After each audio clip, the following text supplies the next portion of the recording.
Here, strong warrior sister down in Ohio, going hard against the system, fighting for human rights, for prisoners, housing rights, fighting against gentrification in various fronts for our people all over America, but definitely down in Ohio. Follow up from yesterday, Black Power interview. So it's another interview, Sign of the Times. Yesterday we had a powerful interview with Black Power Radio, hosted by the new Black Panther Party.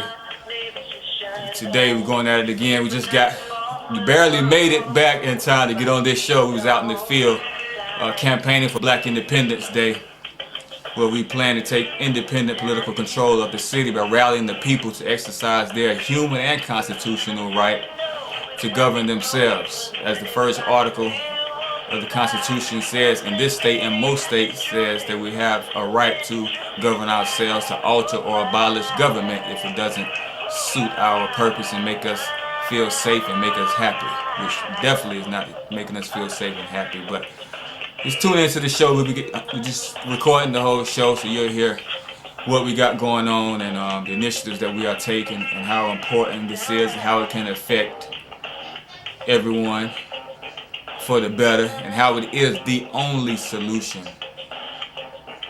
It's a solution chosen by sane people all over the world. We just seem to be insane by doing the same thing over and over again and never getting justice. But the wise ones around the world have chosen self-determination, self-government, independence. That's what they fight for all over the world. Govern themselves and give themselves justice.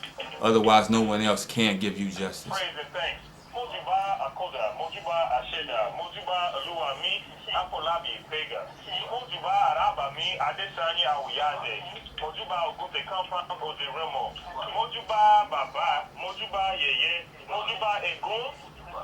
To all the God children, Mojuba Egun to all the Babalawos here, Mojuba Egungun to all the chiefs, Mojuba Egungun to all the Awos, Mojuba Egungun to all those that are listening.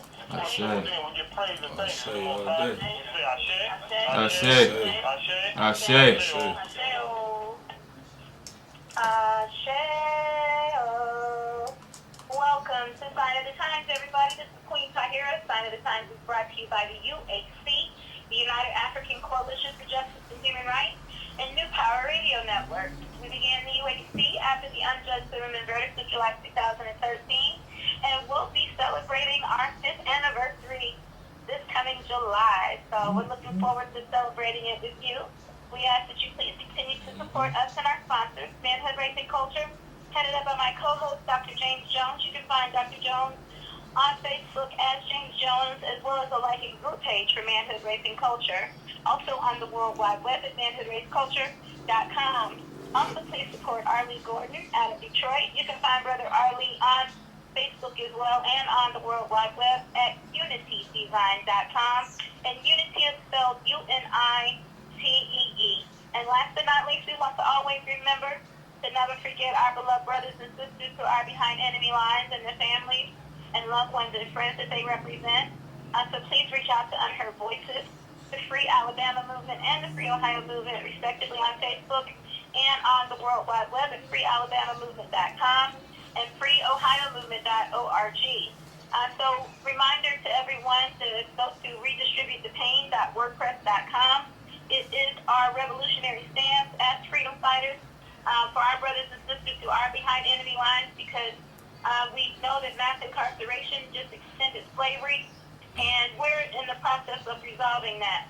So the more support you give to our behind enemy now and in the future, the stronger they're going to be, one, when they return home to us, and two, the stronger our entire movement is going to be, because we're going to be taking our power back and freeing the captives. Unless all of us are free, none of us are free. So go to WordPress.com and check out the Redistribute the Pain campaign. Also, if you get the Bayview newspaper, there is another article where Brother Bendu is speaking on the need to shift even behind enemy lines the way that our brothers and sisters are spending their money. Certainly, we all could be eating healthier. We all know that the penal system does not worry about nutrition. It worries about spending as little as they can, even when it comes to medication, to make as much profit as they can, while still enslaving and capturing our brothers and sisters. So we're asking our brothers and sisters to give up the commissary, all the cookies and chips and things like that are so-called comfort foods. Give up some of the comforts, because what we're doing is just, again, prolonging our suffering and prolonging the issue of addressing mass incarceration, because our brothers and sisters have gotten comfortable, and we, need to make the entire system uncomfortable. So the more support that we can give the Redistribute the Pain campaign, the more support we can give the Free Alabama movement, the more support we can give the national movement, the more support we can offer both in and outside. So again, redistributetopain.wordpress.com is where you can find more information. If you need to reach out to us, if you have a loved one behind enemy lines and maybe you've lost track of them, as long as you have their first and last name, we can help you find them. So how you reach out to us is you can give me a call at area code 513-913-2691. You also can reach me on Facebook at Queen Tahiyrah New Power Radio Network, and of course, Sign of the Times on Twitter at Queen Tahiyrah, and on Instagram, Queen_Tahiyrah. So please reach out to us so we can reach back out to you.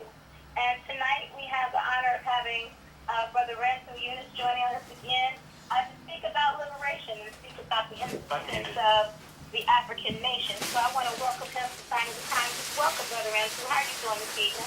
Welcome, greetings of peace and love to you, Queen Tahiyrah, and your co-host, and greetings to everyone else out the listening audience around the world. Thanks for having me on your show, and I'm doing fantastic. We just got in about a hair of our chinny chin chin, so to speak, out from the field, but we're glad to be here today. Ashe. Now, you're in the Motor City. We hear a lot, even, some years later, about things that are happening in Detroit, the land buybacks that's happening there, there's still the need to address the water issue. So what's the temperature like in Detroit? Tell us something that we can help support you in here on Sign of the Times. Well, the temperature in Detroit is it's a sign of, like I said, speaking of Sign of the Times, it's just a sign of the times, and it's a sign of every other city. We have a poisoned water system right here in the middle, the heart of Detroit, the middle city of Detroit, called Highland Park. They have tested the children and found out that 1 out of every 7 children's blood has high levels of lead, meaning the other children have lead as well, but 1 out of every 7 has high levels of lead, just like Flint. And it's the same elsewhere around the world. Then you have the water shut-offs. There had been over 100,000 people had their water shut off. In one summer alone, 100,000 or more evicted out of their homes. That's a summer, one summer. Then you have just massive poverty. You have police brutality. This is, of course, where Aiyana Jones, the 7-year-old little girl, had her brains blown out of her head in the middle of the night while sleeping at her grandmother's house, and other murders of innocent children that happened. I think last summer, a young boy murdered by police. So it's just a reflection of the whole United States, the black community, where black people are suffering in the whole United States. But what makes Detroit, which is the Motor City, special was that this is also the first major city in history of America to go bankrupt. And besides that, not just going bankrupt, but this at one time was the Motor City, the number 1 city in America, but number 1 city of commerce in America and industry in America, now becoming the number 1 basket case in America, shows you where the trend is going, where the failed economic system for our people is. You know, like I said, economic system for our people, which doesn't exist. The economic system exists for the benefit of others. We are here to have our blood sucked up out of us and fed to vampires of other nationalities. So that's the temperature in Detroit. The temperature is hot, even though this is one of the coldest cities I've been to in the world. But at the same time, where there's the worst, you also find the best. Or where there's the worst will begin the best. You know, some people say I can't go no further down, it's only up from here. So in Detroit, it's only up from here, because this is a powerful city, a great infrastructure in place that's now empty. I always tell people that it reminds me of Jerusalem. It is the New Jerusalem, but the Jerusalem, the prophesied Jerusalem of the Bible. Jerusalem was once the chief commercial center for Hebrew or Jewish life or life in that region. Then it became desolate, you know, and ran over by foreigners. So that's Detroit right now, but there's still the best promise in this city because of its infrastructure, because of its access to the largest freshwater source on earth. That's the big secret that they're holding. But the temperature here in Detroit is just it's hot. But we, with the will of the Almighty that is within, we will change that situation. We're not going to wait on no Almighty. We're going to become one with the Almighty and use that power ourselves to change this situation. Ashe, it really concerns me to hear about this lead situation with our young people.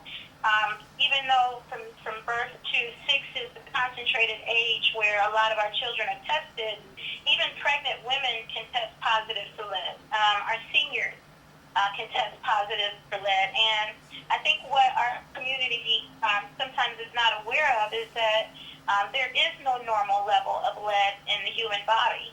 And so any number that says there's a positive lead level should be of concern. And so has there been any sort of proposals or anything made for long-term care for these children, especially when it comes to their education?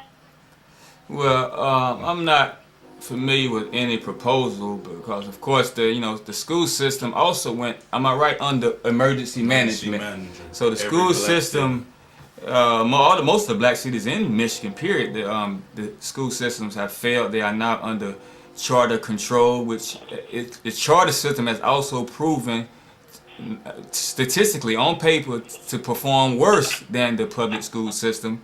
But they're in control, and that's part of their plan to take over the public institutions of black-controlled cities and put them in the hands of white people, whether they benefit the people or not. So the school system is failed in the first place here in Detroit. There's plenty of schools that have been shut down. The school right next to where we're at was one of the top schools in this area here, and the newest school in this area. But and it was still functioning, but they tore the school down. The same company that is under investigation with the mayor or governor under investigation for contracts to tear demolition. You know, and the school cost $2.1 million to tear down. You know, they could have used that money to establish several smaller schools or update some of the other schools. But they're going to tear a perfect school. That building was perfect. But but they got things in mind because, first of all, only black people are multiplying. As they say, we don't die, we multiply. White folks' birth rate is at 0%, so they don't need any schools. So they're just preparing the way for themselves. They tear down our schools, and now we can't be in a city we don't have schools for our children. So we will be forced to move outside of the city to access schools for our children. So all these things are according to a plan. And if we don't plan our own plan, we'll be part of somebody else's plan. And our part of that plan is to be stepped upon, is to be used and abused and to really kicked out of the master plan that they have. So but the people, the local politicians and so forth, I haven't seen any plan they have, because first of all, whatever plan they do have is within a system that has been organized against them. You know, so there's not much that they can do. I was just out in the field today, and one brother was wearing a band on his wrist saying some senator or something. The congressman or senator is running for he's running for office, and he's replacing another brother. He said, I said, what happened to that brother? He said, well, he didn't. He got in trouble with the Jews. So you gotta bend a little bit. So you gotta bend a little bit, and that brother messed up. So the Jews got a hold to him. Now they try to put the brother in prison for a long time for some corruption, like they did Kwame. But the brother had to cop out and just take a year now in jail, because he wouldn't bend over for them. But this brother here that I was talking to was agreeing that the new senator has agreed, or congressman who's running has agreed to bow down in order to win favor and get in office and so forth. And you know, so they can't, the leadership in that side, that political system can't do anything regardless of what they try, because the system is geared upon them. And every political party in America is, well, all the major political parties like Democrat and Republican, is controlled by moneyed interests. Those with the dollars control them. So they just do whatever is clever to, not to them, but whatever is clever to those who control the purse strings. So in those who control the purse strings of politicians, political control here in Detroit, they have another plan for this city. So if you go into that arena, then you're just going to fit along with their plan. I'm not going to call any names, but I see the main leaders that should be leading our people here in Detroit. You see them all over Facebook taking pictures with the white mayor, taking pictures with the police, same police that killed Aiyana Jones, killed the little brother a short time ago, killed and doing various things and getting caught with corruption. They're taking pictures with these people. They're taking pictures with the mayor who's trying to gentrify the city. So these are the people that should be leading and at the forefront of the struggle here in Detroit. So what do you expect to get from them when it's a lead issue, when there's a school issue? They're just going to go along with the people that have created these problems. So that's your answer to what plan is in place from them. But we definitely have our own master plan that we are working as well. Ashe, and I want to hear more about Detroit and where it's headed. We face the same things here in Cincinnati with one representation that looks like us on the outside, but when it comes to making political, economic, social, educational decisions, they would rather make the decisions that don't cause everybody. And, you know, I don't mind ruffling feathers. I think that there's not enough feather ruffling that goes on a day-to-day basis. But I want to ask you, you know, how are we going to address the people who are supposed to be leadership in our community when, you know, oftentimes, like I said, oftentimes when you do, you looked at as a non-team player or ruffling feathers, and by them looking like us, it appears that we're attacking one another when that couldn't be further from the case. Well, you know, I don't bother. I say don't bother with those people who are not representing properly. Just go out and do your representation of the people. You know, we don't have to speak upon them. And I could be out blasting like a friend of mine, who's a great friend of mine. He's a preacher here, and he was blasting these leaders, getting on the radio for supporting the white mayor here, and you know, that he doing his things. I'm not gonna fault him for that. He definitely was right. But I'm not going to waste my energy, personally not going to waste my energy trying to blast them and point them out for what they're doing. I just say let's go out with our own program and talk to the people and put our own programs in place rather than punching the other brother. So perhaps if the other brothers see us working, or sisters see us working our program and working for the people, if they really do care about the people, then they will join along, and especially when they see some strength. See, they are bowing down because they don't see strength. They've never experienced strength. That's why they are bowing down and brown nosing leadership. So once they see some strength in others, perhaps they will be your friend and help you along. But if you beat up and bash them, then that crushes any future of brotherhood. It'd be hard for them to come back to you and work with you, you know. And plus, especially when bashing is not going to do any good anyway, it only create enmity between each other. So I don't get at them for that, but I will ruff feathers by just standing up and going against what they're doing, not verbally but in action. If they trying to buddy with the system, with the police, with the politicians, I'm trying to fire the politicians. So I'm at odds with them. I'm not going to speak against them, but my actions are speaking against them, and I'm showing rationale that you are being a fool for being friends with them when they have done nothing to serve your people in any beneficial way for all these years. And the things they're doing now is definitely not benefiting our people. So we can ruffle feathers just by our actions. So I never speak out against our brothers and sisters who are doing those things, because I still love them. I will acknowledge that it's wrong, but I'd rather just go ahead and put forth my clean glass of water against their dirty glass. Ashe. So I know that the last time we were on the air, you spoke about July the 4th and some of the things that are going to be happening there in Detroit, and extended the invitation. Can you, for those that may have missed the first broadcast, can you talk about what's going to be happening in Detroit on July the 4th and how we can get involved? Okay, on July the 4th here, as we all know, people saying, July the 4th, isn't that Independence Day? We face that every few minutes when we're out in the field. They say, oh, y'all having something on July the 4th? Isn't that Independence Day? And they said, so I say that's a perfect day. So on Independence Day, it's actually, I call it Judgment Day as well, because that's a day when the founding fathers of this country, for white people that is, stood up for their human rights, inalienable human rights, the right to life, liberty, pursuit of happiness, the right to govern themselves, the right to alter or abolish government if the government is not conducive to their safety and happiness.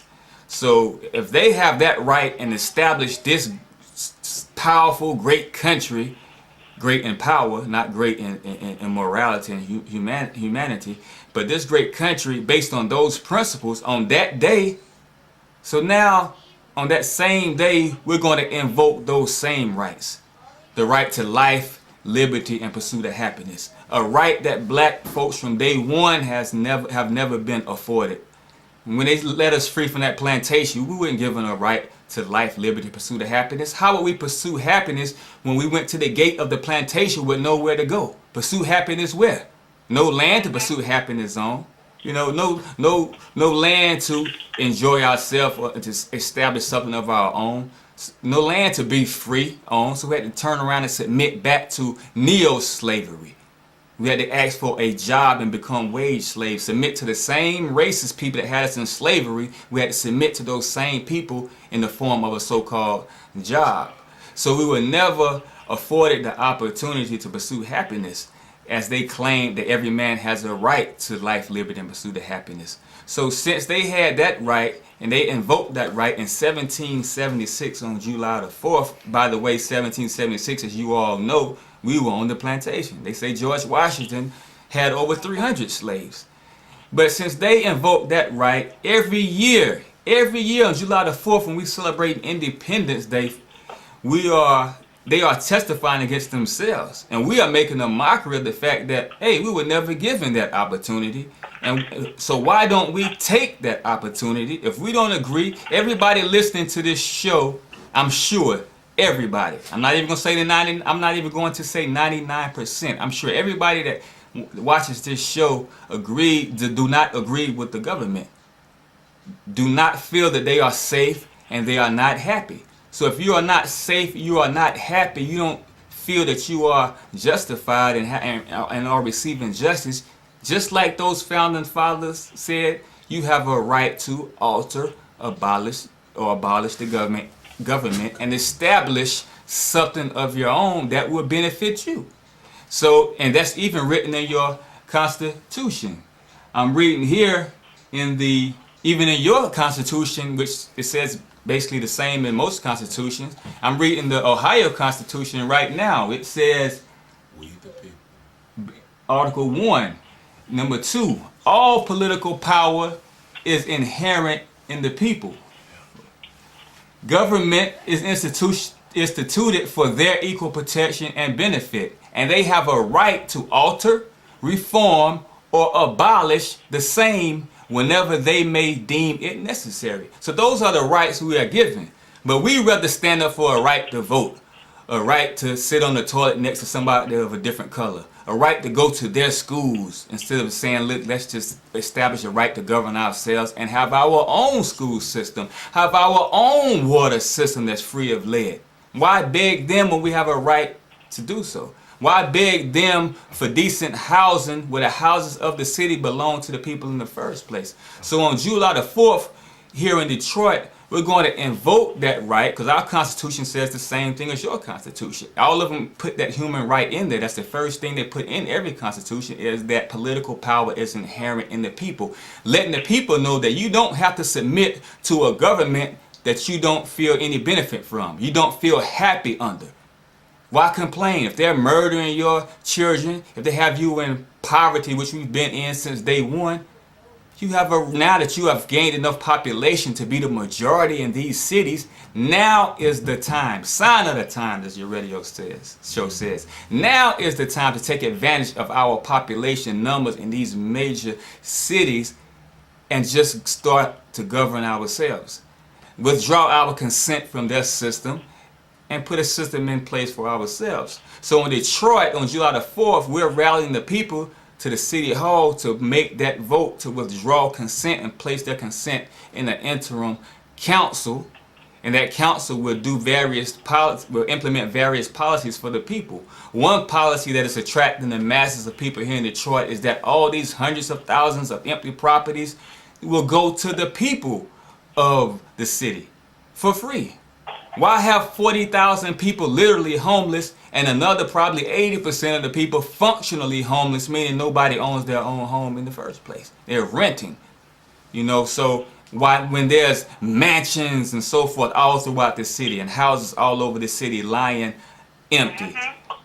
Why let that be, and why let a white mayor come in place and implement programs to sell off all of these houses to big developers like Dan Gilbert from around your way, who owns a team around in Ohio, Cleveland Cavaliers. So why let them do that if the power is to the people? The people can get together at any given time and say, look, you're fired.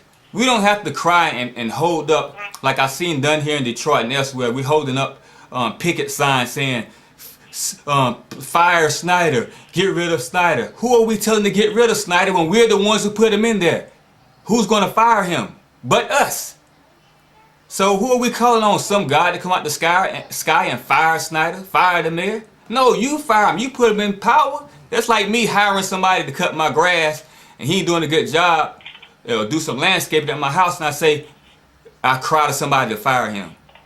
No, I'm the one who hired him to do that. So we're the ones who put these people in place. So we are the ones who have the power to take them out of that position at any given time.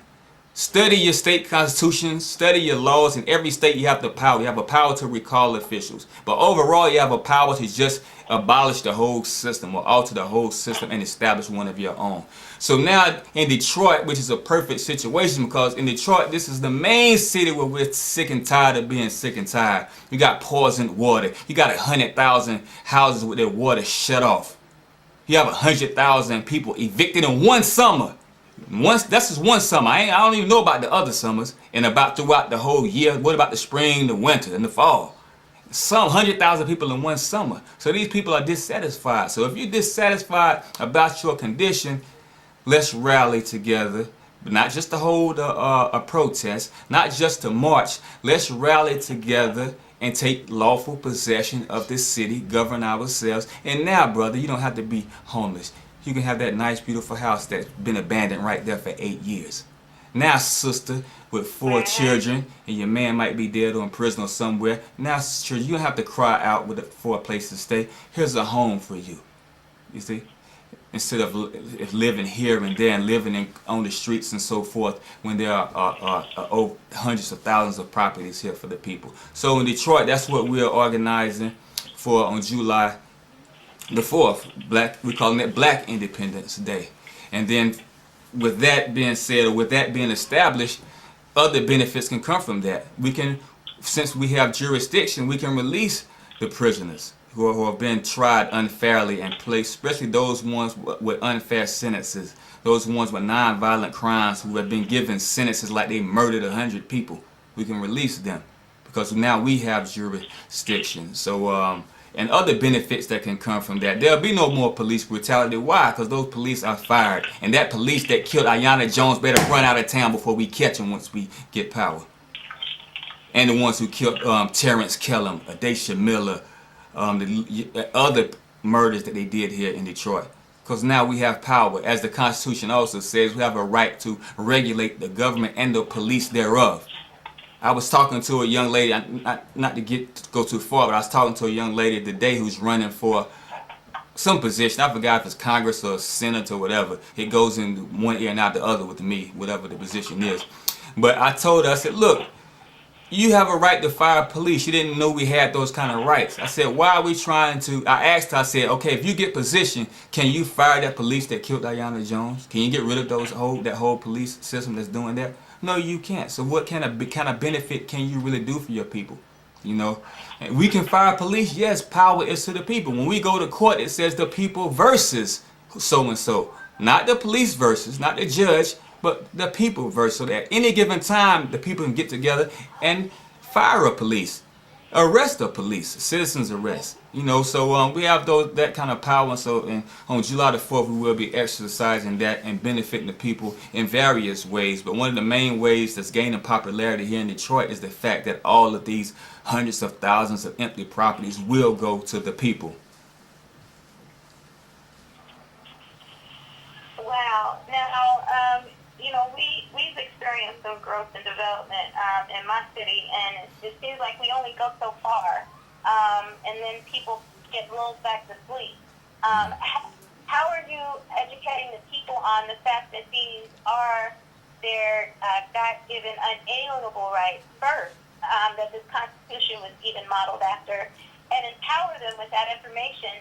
Because sometimes we have the cognizant dissidents, you know, who that couldn't be right. My pastor didn't tell me that. My teacher in school didn't teach me that. But here it is.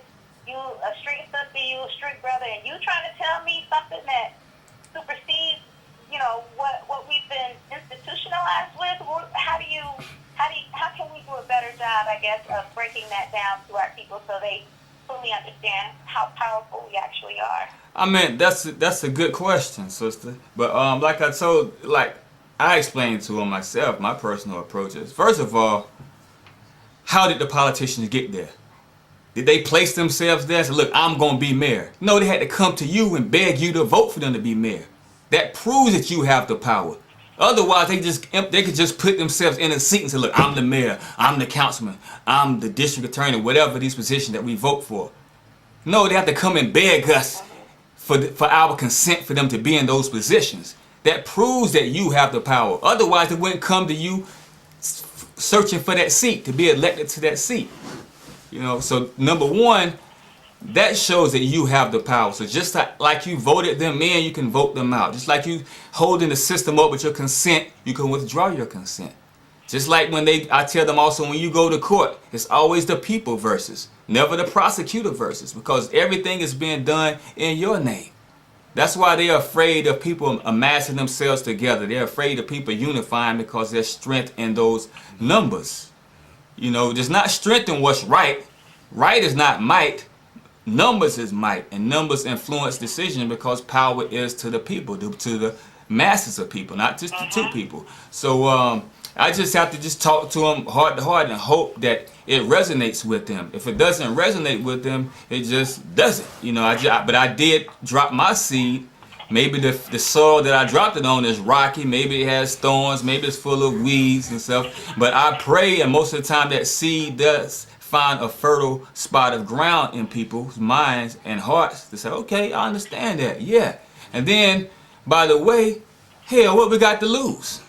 You know what I mean? So even if you ain't right, I believe you right because we ain't got nothing else to lose. Everything else hasn't worked. And like a preacher told me, he said, Ramsey, leave us alone. Don't come trying to search for our support, even though this particular preacher does support. I'm talking about Reverend Reverend, of course, doctor. But he said, look, it's only a few of us in the church. He said, if there's 600,000 people in Detroit, only 100,000 is in the church. And those 100,000 that's in the church, they just keep exchanging members between each church or each organization anyway. So don't worry about them. Go to the streets where the people are hopeless but have hope, if that makes sense. They don't see any hope. They're hopeless in what have been going on, but they still have hope. So if you offer them something new, they'll quickly grab onto it. That's why people are constantly swindling poor people, scamming poor people, because poor people, that they still have that hope in them that something will come. They're hopeless with the current system, but something new they will have hope in. So we got to come with something new. During Marcus Garvey's time, the people were hopeless, but they had hope. They had hopeless in that system because that was the chief time of lynching during when Marcus Garvey came. So they had no hope in that. They were hopeless concerning that, but they still had hope of a Messiah, something great happening for them. So here come this man named Marcus Messiah Garvey with something different that they can put hope in. So there's never a lost chance with our people, that you always find a chance and find some fertile ground in them. We just got to resonate on the right level with them. And so we just pray to and tune ourselves, our very voices, our minds, to so we can reach them. When I go out every day, I pray that I can reach them and resonate with our people. But we're not finding any problem mobilizing the people. When we had our event last time that was shut down by the authorities because they saw what was happening, we had the masses of people gathering. You know, they resonated with what we were saying, so they showed up by the thousands then. You know, and that's what frightened the city and made them pull a move, and which made us have to retract for a year and re-strategize. All these brothers, both we were out there, they were the masses. They responded to our words. So now we had to re-strategize, and now we're back better than ever, with more will and more energy than ever. But there's no response. There's no problem with the response of the people. They will respond because we're coming with something that hits them at the core, and that's survival and a better life that they all hope for. Sure. Ashay, we've been working with the Black Property Office here. I told you a little bit about killings and inspections being sent in, trumping up orders on my home, back and forth to court for years, and finally got the home. And then they issued a warrant for my arrest without serving me. There's all kinds of stories like that across my city.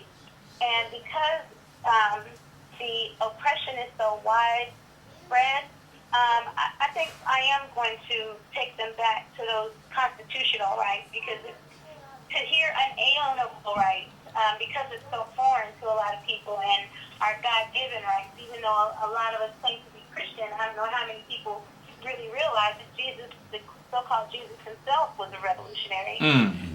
But this kind of wait and see approach, it's just not working. It's just not working. And I'm like you, like I see the urgency of the condition our children are in, the condition our seniors are in, and when you drive around, and I'm sure it's this way in Detroit too, and you drive around where you could used to say, well, Miss So-and-so used to stay there.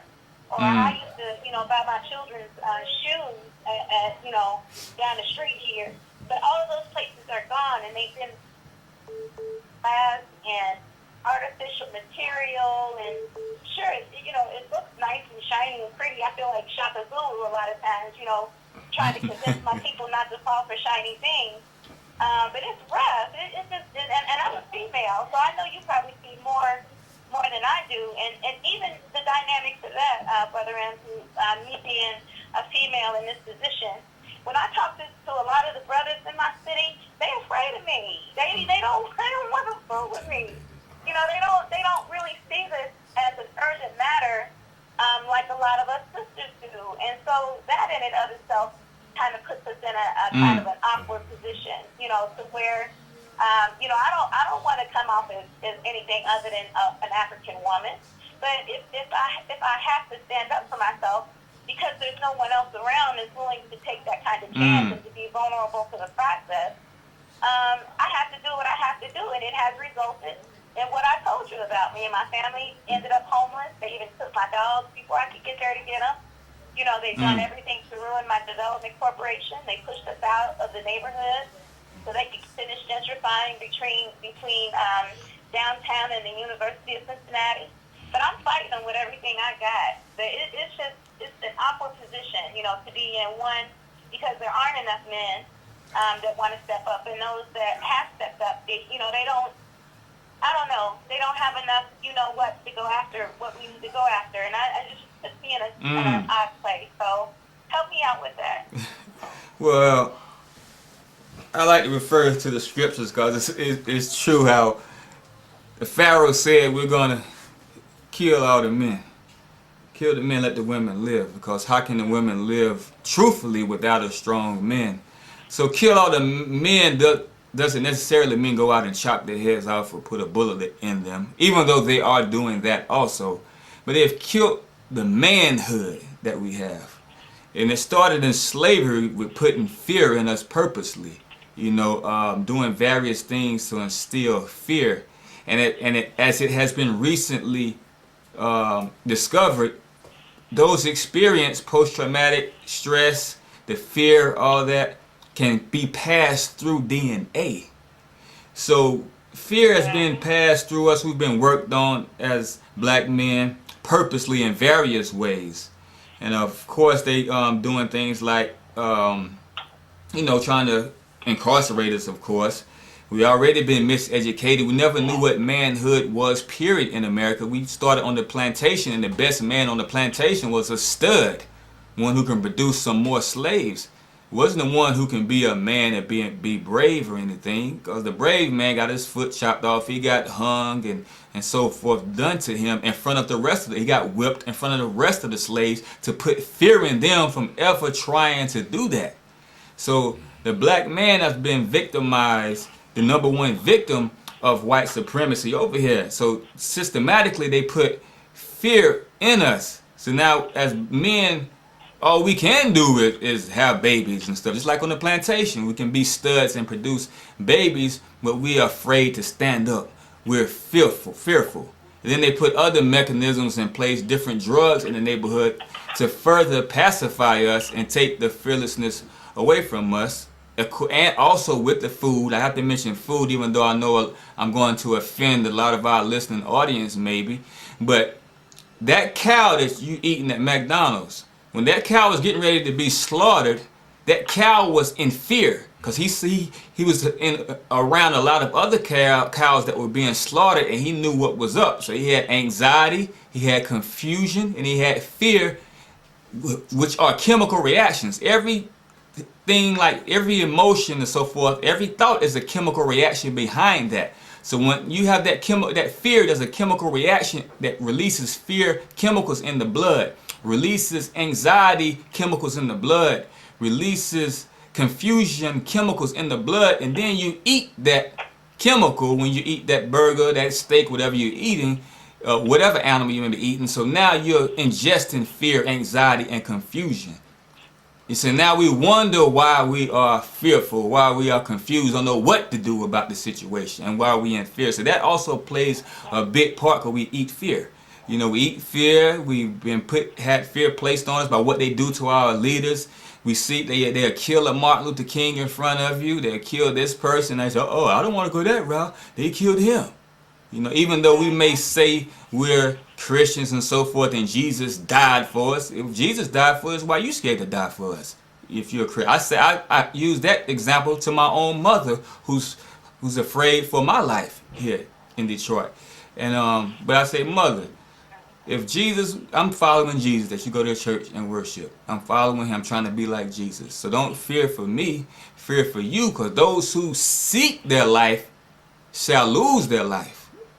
And those who seek to lose, who risk their life, shall gain life. And we know in life there's nothing without risk. If you want to make a lot of money, you might have to risk some money. Whatever you want to gain, you have to risk it. So how can we want liberty unless we risk our own liberty? How can we gain life unless we risk our own life?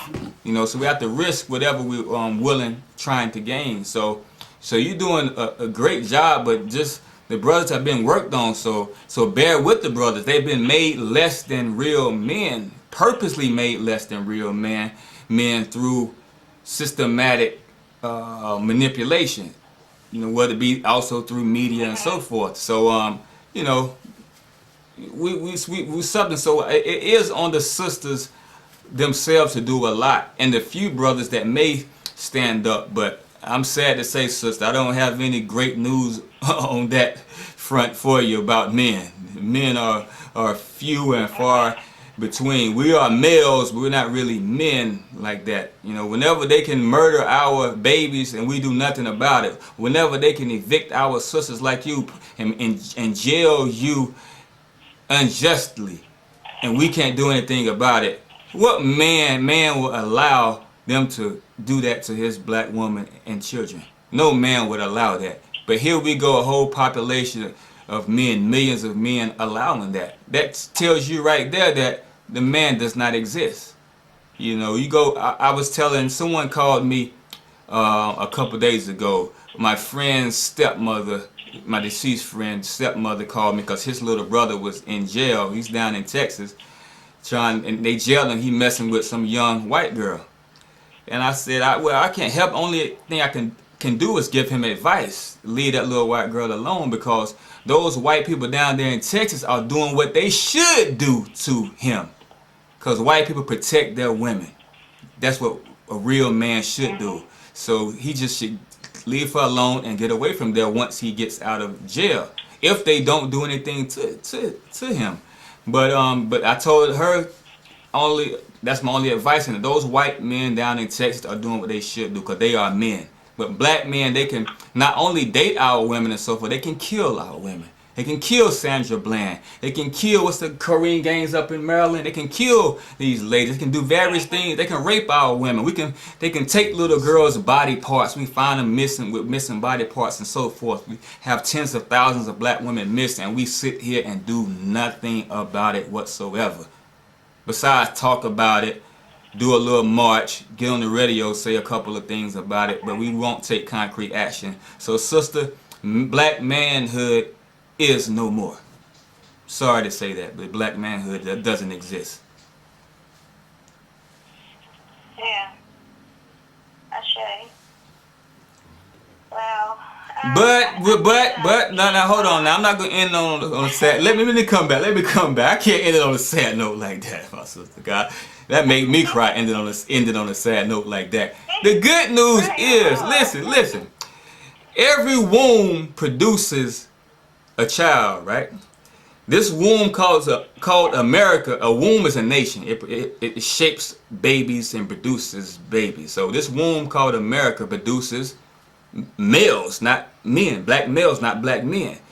But on the horizon is a new nation. It's self-government amongst ourselves. So then we can reform those men, retrain their DNA, reprogram them, and also we can mold the up-and-coming youth into real men. That's the only hope, is when we have our own independent system, that we can put things in place to mold real men. Otherwise, American system doesn't spit out men. It spits out, you know what.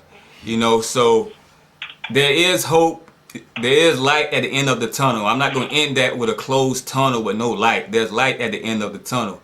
We just want to hurry up and, as they say in Africa, now, get to the end of that tunnel now.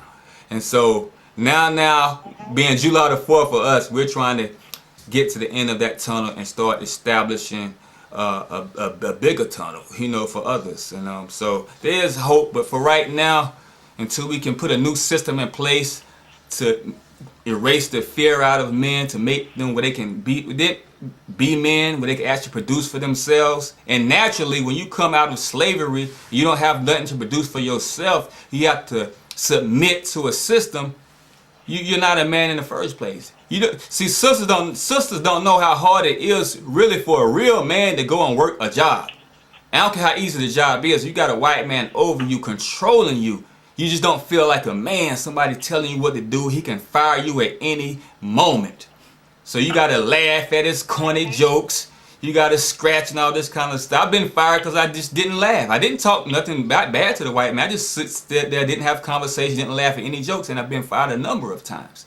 You know, because I can't be a man laughing at stuff just to laugh because I want to satisfy another man because I'm afraid of him. But black men go through tremendous stress just by not being able to do for himself. And we've been in that position from day one. Came off the plantation having to still submit to this same white man. So where is our outlet to be men unless you can do for yourself, unless you can govern yourself? So we've never been allowed to be men in the first place. And the little bit of manliness that we did have has been destroyed systematically. Yeah, I want to say this too in accord to bear witness what you just said about black manhood. I talked to a lot of brothers who are behind enemy lines, and Decarcerate Louisiana is in the process of raising money to buy a silk screen machine so that they can be independent and won't have to continuously ask for donations and stuff like that to sustain them. And I asked them about one of their so-called biggest supporters on the outside, had they asked them, and what he said to me really resonated. He said, I'm still a man. Like, even though, I'm here behind enemy lines, I'm still a man, and they know that this problem exists. They know what we're trying to do, and, sure, one of them could go ahead and write a check and take care of the whole situation, but up until now, they haven't. And it just made me think, like, damn, even the fact that this brother is been locked up for over 2 decades, he's still at his core, his manhood is still very much intact. And I just wanted to, bear witness to what you just said, that, black manhood is not dead. It certainly is not without the possibility of resurrection. And I know that given the right type of circumstances, that our brothers, old and young, are going to step up into their position. But right now, they haven't had an urgent enough need to, I guess, at this point, other than following these so-called leaders into a course of passivity. But we need new leadership out here. We need new messages out here. We need to reestablish rites of passage programs here. We need to, when we have to have a meeting amongst ourselves to address certain issues, we need to have those issues addressed without having to feel an automatic need to involve the state, which I think we do way too often, even though as hard as it might be to sit down with somebody who, are angry with one another. That's the biggest success that I have, one of the biggest successes that I had when I had my youth group in Over the Rhine, the most impoverished neighborhood in the city of Cincinnati, is that I wouldn't get involved when my teen group, if somebody had a beef with one another, I wouldn't get involved in it. I look, y'all got problems with each other, y'all are going to work it out. And I would put them in a room together, and they would work it out. Like, they knew that they knew I wasn't going to tolerate them fighting each other, and of course they didn't want to talk either. So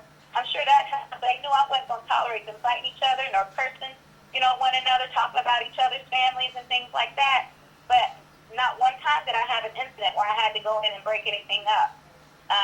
Our young people worked it out themselves, and I think we don't give them enough responsibility and enough credit for the potential that they have to do just that, to make their own determination, given the right types of resources. Now, had I just when they say if they got into an argument, and I just said, y'all go home for the day, there's no telling what would have happened. And once they got away from me, they might have ended up actually fighting, and somebody might have gotten hurt.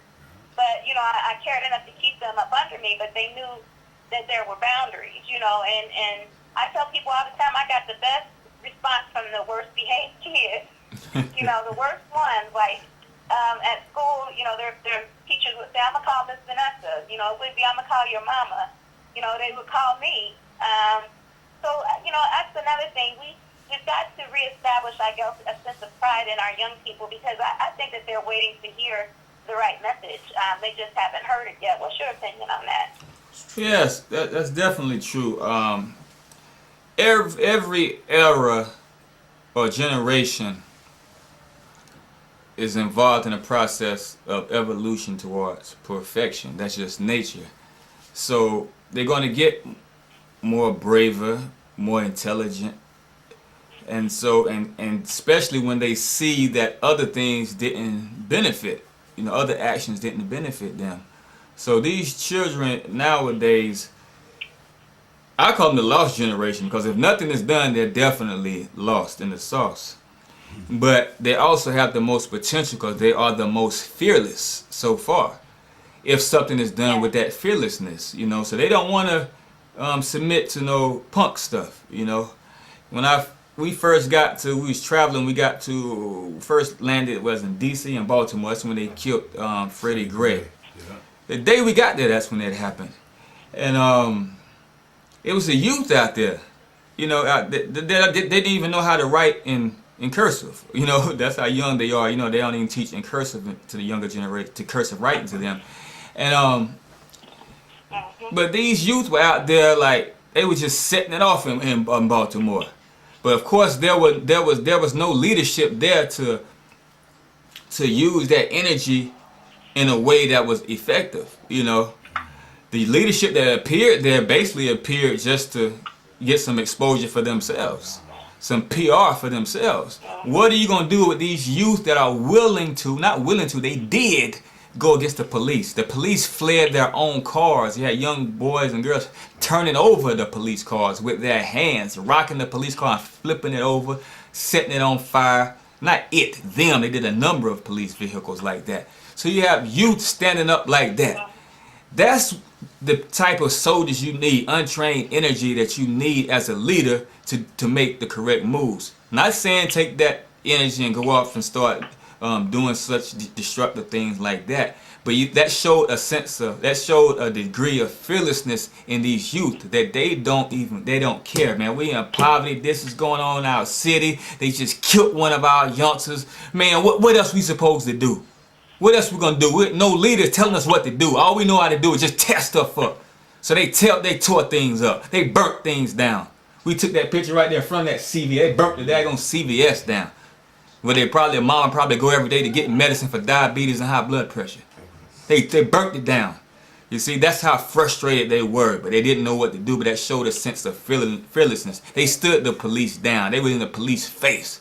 So that type of energy is the energy that we need, and that's the type of youth that are out there today. But who's going to use that energy to make a bold stand? That's why we're out here. We focusing on the youth. We're talking to everybody, but we know the young ones will be the one. If they don't give us what we seek, what we lawfully are applying ourselves to do and to invoke, then we're gonna have to get some youth up to just implement it anyway. And if they buck against that, then we have to handle it like men, like we have a right to do. And it's those youth that would stand up and say, look, I have this right. If you don't give us this right, you shot Lil Day, you killed Day, you killed Terrence, you killed so and so. You might kill us tomorrow, so we're gonna stand up today and do this or else. You know what I mean? So we don't have to, not on a platform, not saying or else, we are enacting that else. We are acting that way, and if you could cross the line, then when you cross that line, we should draw that little line when we was in school. Remember, Corey? You cross that line, then we're going to fight. So you cross this line, then we're going to fight. So, and the line is, we're going to take it from here. We're going to control our own communities. We're going to put our own police force out there. And if I see your raggedy police that killed that little girl out there, he's dead meat. If I see anybody that belongs to that force, they're dead meat. They're violating our principles, because our new law says nobody in that uniform can come through here. Nobody representing that system is allowed here unless you register with us and become one of our officers. So those are the type of bold moves we have to make. All that getting involved in the political system, everything else. I told a sister today, the one that's running for office, I said we put a black man in the highest position of political power in this country, and he was able to do nothing. What do you think you can do? And don't get it twisted. Barack Obama is more nationalist than probably any of us on this phone. And he had international exposure. You wouldn't know dummy. Some of us are nationalists, but we ain't never been outside our own city. This man been worldwide before that. He knew what real nationalism was. He been in countries where they practiced real nationalism. He knew what that stuff was. You know what I mean? But when he got in that position, what could he do? His hands were tied. His hands were tied. So anybody who's in that system, that's not going to work. So the youth can look at our leaders that we had, our great politicians, and say, oh man, that didn't solve no problem. Barack Obama came and gone. I'm still suffering in the ghetto. I still ain't got no water. I'm still homeless. They still locking us up. They shot my best friend. So what are we going to do about it? We're going to keep running for office again? Or we're going to do the only thing that is left to exist? The only thing that they even allow us, our human rights, that human rights just happen to be found in the Constitution. That's the right to govern ourselves. It sounds radical, but it takes a radical action. You can't put out a fire with a little bit of water. You dump the whole thing on there and put that fire out. I can't say, let's just put out a little bit of the fire, or put a little bit of the fire, or try to put a little bit of the fire out at a time, while it continues to burn your house down and kill people. Nah, let's dump the whole daggone fire engine truck of water on that fire and put it out at one time and take control. So now we got it. It requires radical action. There's no such thing as the police coming and murdering my daughter, and I don't want to take radical action. I want to just protest against that police. Now, if he murders your daughter, you really want to go and kill him. You know, so we have to do something radical, because only radical actions can prevent that.